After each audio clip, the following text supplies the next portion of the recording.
guys. How you guys doing? We're going to show you how to go over 6.06 and 6.07.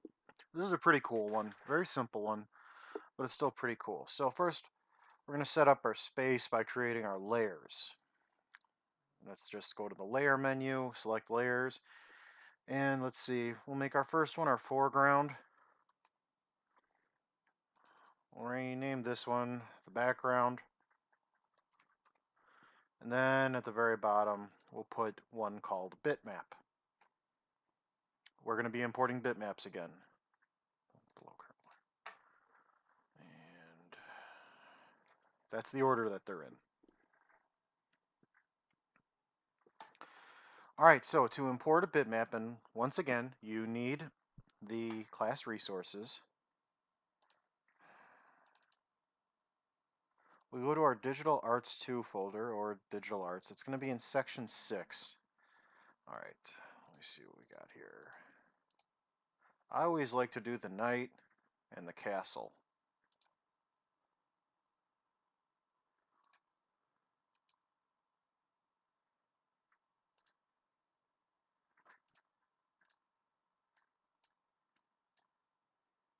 All right, and my layer didn't get renamed. So I'm just going to fix that real fast. Okay, so you have two options here. You can either A, trace the bitmap with the Bezier tool, if you feel like doing that. That is going to take a lot of time, so I'm not going to do that. I'm just going to select one, go to our, which menu was it in? We're going to trace the bitmap, but I forgot which menu that was in. No, no. Path maybe?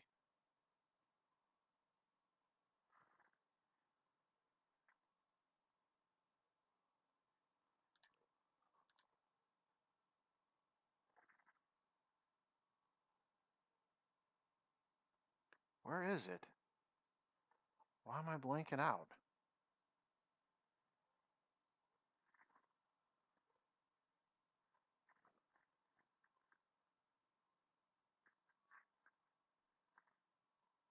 There, duh. Okay. I'm a goof.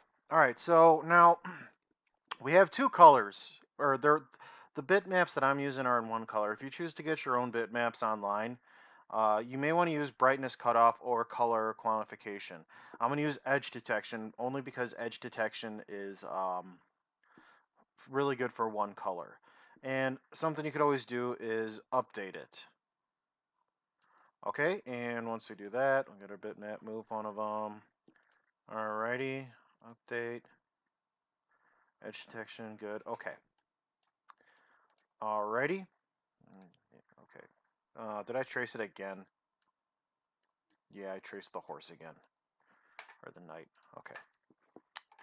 Alrighty. We need to select both of these. You can select them one at a time and do this, or just hold down shift and select both. We're going to go to edit, cut. We're going to go to our... Oh, wait, I did it wrong. Alright. You're going to choose one to be in the background and one to be in the foreground.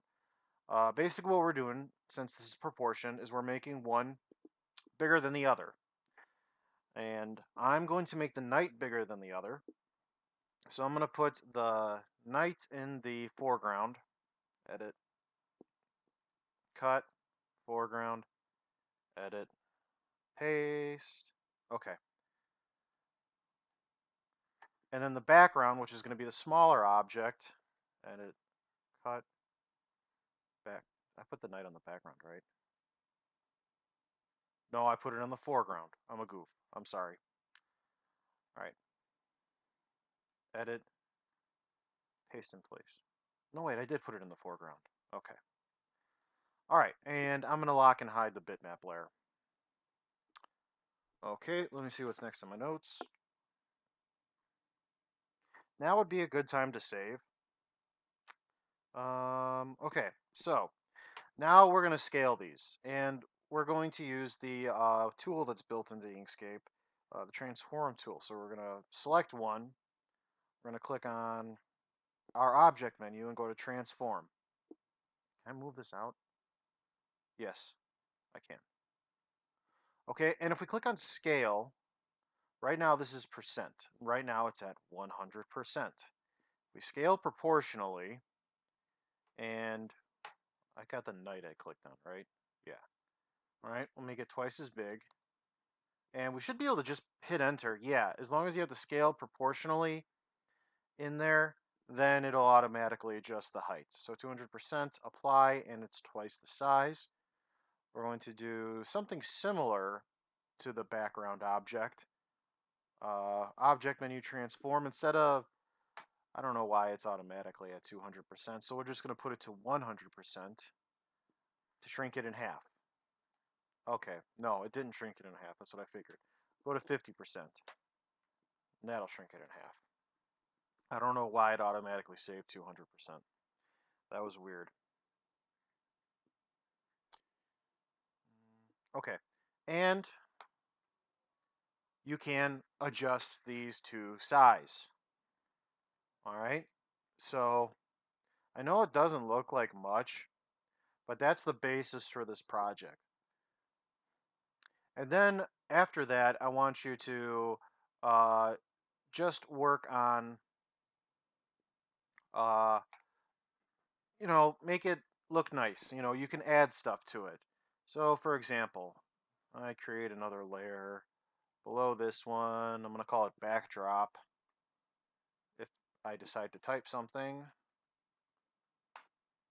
all right, lock foreground, lock background.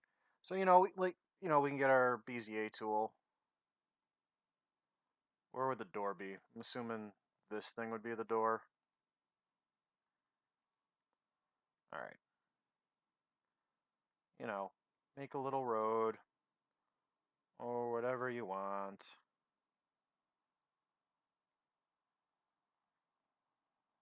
This road ain't gonna look so hot. That's okay.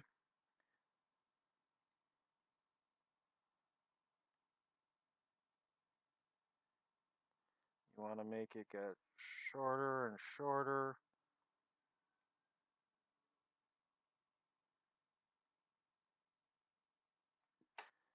There we go. Get a little road. And I put the backdrop one on the wrong one. We're gonna move that to the top.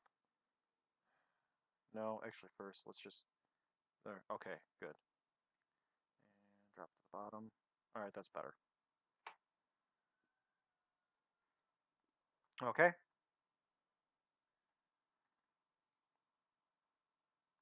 And you just do it, and I don't know why it's red. I just chose a color right away. All right, and you just add what you want. You want to add some hills. You can add some hills, whatnot. So, what am I doing? I have a feeling I'm going to be using a lot of layers with this. Okay, make that. I don't know. Where's green? Okay, edit, and you don't have to get as that detailed.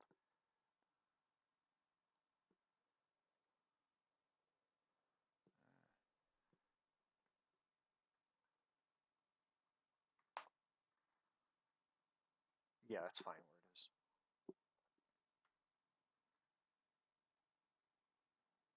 Mm,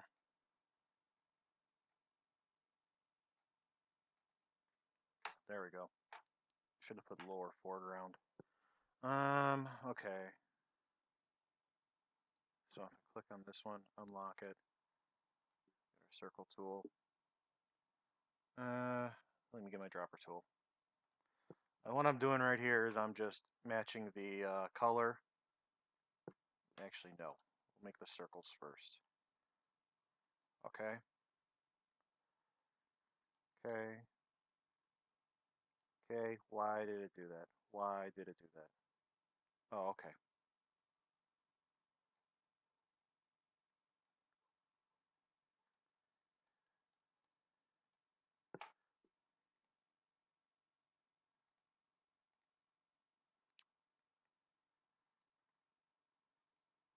I'm just going to delete that one because it's kind of in the way.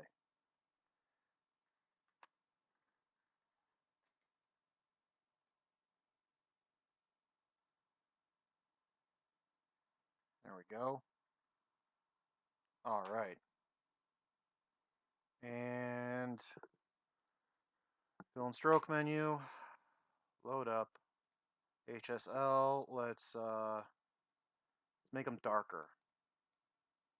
No, not what I wanted to do. Yeah, but that'll work. All I gotta do is just, there we go. Adjust. All right. You got some hills and whatnot. And you could add whatever you want to this.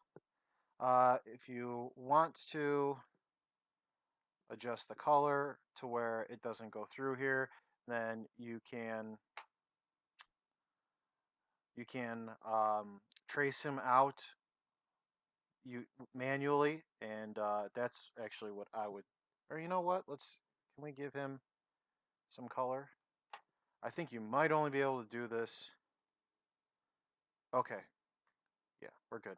All right, so white. You gotta manually give this thing color, and then we're gonna need our stroke menu for that. So what I did was I just used white paint bucket tool, put it in there. I'm gonna give it a stroke. We're gonna give it black, which I don't know why it's brown. There we go. Okay. All right, and that should work. That's good enough. Apparently, we got to group that.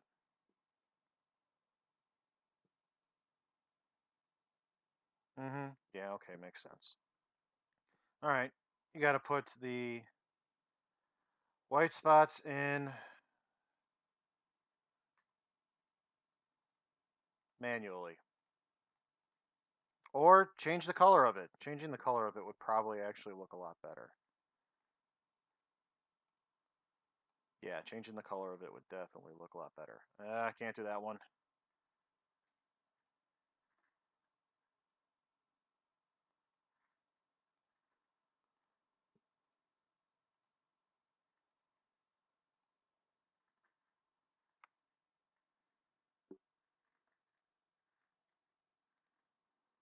On white, right?